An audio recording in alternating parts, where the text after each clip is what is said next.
I'm gonna show you guys the company that owns the fucking world. By the time you get done this video, you're just not only gonna be perplexed, you're gonna feel cheated, violated, insulted, because the entire system is rigged. It's rigged against you from the moment you're born. I said it and I'll continue to say it until you wake fucking up. Most powerful man in the world.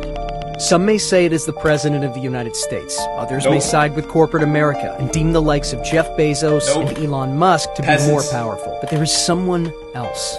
It is likely you have never heard of BlackRock. In less than 30 years, this company has grown from nothing to becoming the world's largest asset manager. The assets in the roster exceed... Can somebody guess how many assets under management BlackRock has? Can somebody guess in the chat, okay? How many assets under management BlackRock has? I want you guys to guess. Okay? So they talk about Elon, he's worth $200 billion, okay? You got Jeff Bezos worth $100 billion, maybe a little bit less now. How much do you think these guys own of assets under management? Exceed the value of $9 trillion. $9 fucking trillion, bro. Some of you guys don't even know what $9 fucking trillion is. You can't even fathom it. These guys manage $9 trillion of wealth around the world. That means they dictate where they put the money and what is done with the money, and they have the influence because they control the money fucking supply, bro. And their net worth is equal to half of America's GDP. They run the fucking country. These motherfuckers run the country, bro. From head to toe, and you're out here talking about Joe Schmo, bro. Clearly, they do not need a name in the mainstream media to be successful, or, in fact, own and control the entire world. But who are they? What do they do? And how does this one company in America influence every industry and sector in the world? Let's begin with who they are. BlackRock was founded in 1988 by Larry Fink, along with Robert Capito, Susan Wagner, Barbara Novick, Ben Golub, Hugh Frater, Ralph Schlosstein, and Keith Anderson. Its aim was to provide corporations with asset management services to help them manage their risks and investments. The idea came when Fink, during his time in First Boston, lost $100 million as its head. That experience became the motivation for him to develop what he and the others considered to be excellent risk management and fiduciary practices.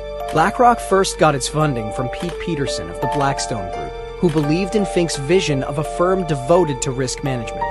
Fink's company then essentially became an arm of Blackstone, and it was called Blackstone Financial Management.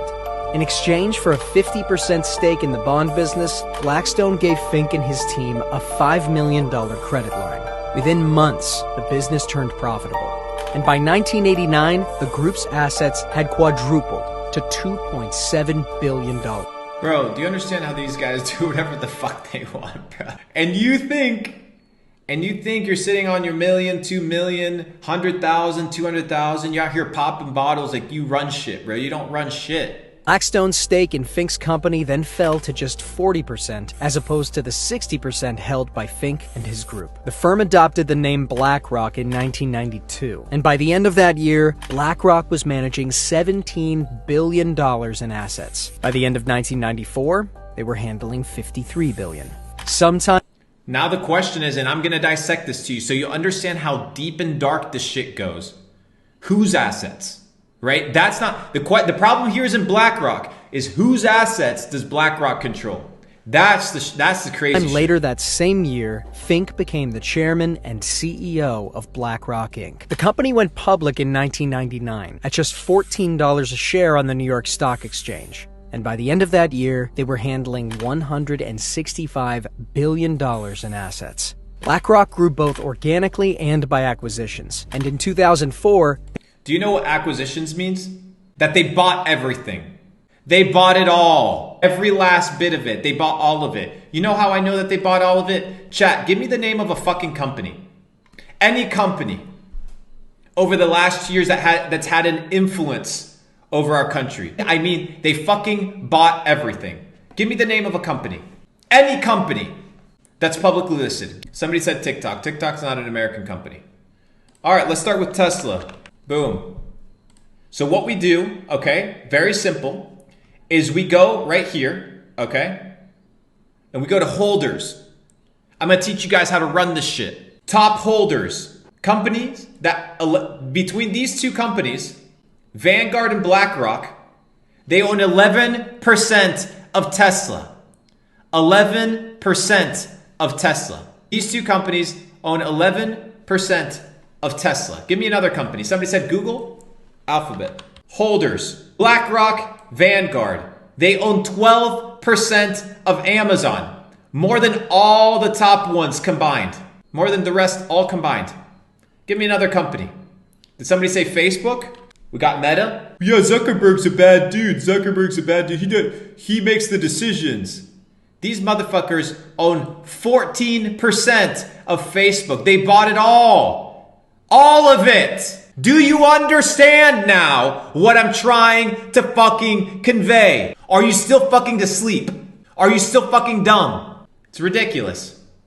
We got Disney. Guys, the system is fucking rigged. Oh, well, let's slow down for a second. Let's slow down for a second. Y'all ready for some crazy shit? Let's see who owns Pfizer. These motherfuckers own 16% of Pfizer. They own the world.